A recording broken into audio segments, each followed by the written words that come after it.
गाय गोबर खाना शुरू कर दे, घोड़ा अगर हड्डी चाटना शुरू कर दे, कुत्ता प्लास्टिक और कपड़ा खाना शुरू कर दे। क्या कभी आपने ऐसी चीज देखी है? नहीं। ऐसी अनएक्सपेक्टेड चीज कभी भी आपको देखने को मिलता है। जानवर अपने विपरीत चीज खाना शुरू कर देता है तो आप समझ जाना कि वो पाइका नाम की बीमारी से ग्रसित हो चुका है। तो चलिए इस वीडियो में हम जानने वाले कि आखिर पाइका बीमारी होता क्या है, ये कई प्रकार के होते हैं और साथ ही साथ इसके सिम्टम और इसके ट्रीटमेंट के बारे में जानेंगे। पाइका कई प्रकार के होते हैं। सबसे पहला जो आता है क्रोपोफोबिया, जिसमें पशु अपना गोबर खुद का खाना शुरू कर देता है। उसके बाद आता है ओस्टोफोबिया, जिसमें दूसरे पशु का हड्डी चबाना शुरू कर देता है।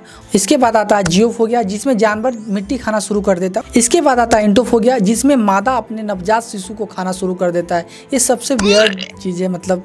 उसके बाद आता है पीटोफोबिया, जिसमें पशु अपना स्वयं चमड़ी को चाटना शुरू कर देता है। उसके बाद आता है लिंकिंग डिजीज, जिसमें कागज, कपड़ा, चमड़ा, लकड़ी जो मिले वो खाना शुरू कर देगा।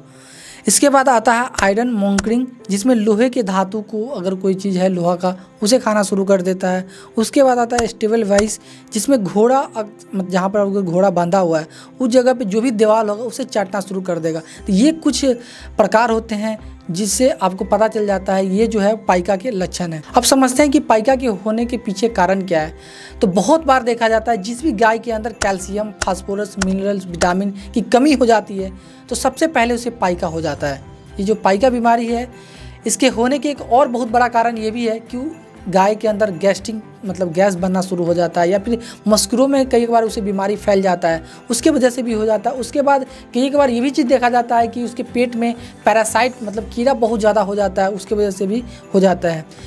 कई बार जब ज़्यादा मिट्टी खा रहा होता है तो भी इस बीमारी से वो ग्रसित हो जाता है। तो अब जानते हैं कि पाइका बीमारी को कैसे ठीक किया जाता है, इसके ट्रीटमेंट के बारे में। पशु को अगर पाइका हो गया उसको सबसे पहले कीड़ा का दवा लाकर आपको देना है। मार्केट में आपको टेबलेट में मिल जाएगा, इसका सिरप में मिल जाएगा। इसको वजन के हिसाब से आप दे सकते हैं, पशु का जैसा वजन हो।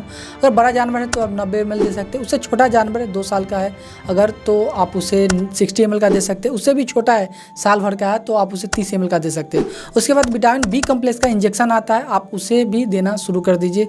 मार्केट में आपको बहुत सारे देखने को मिल जाए। जनरली मैं कॉन्सिप्लेक्स का इस्तेमाल करता हूँ। जो भी आपको मार्केट में इस कंपोजिशन का मिले आप उसे दे सकते हो। साथ ही साथ आपको मिनरल्स का पाउडर आपको देखने को मिलेगा 50 ग्राम में, उसे सुबह शाम आपको देना शुरू कर देना है।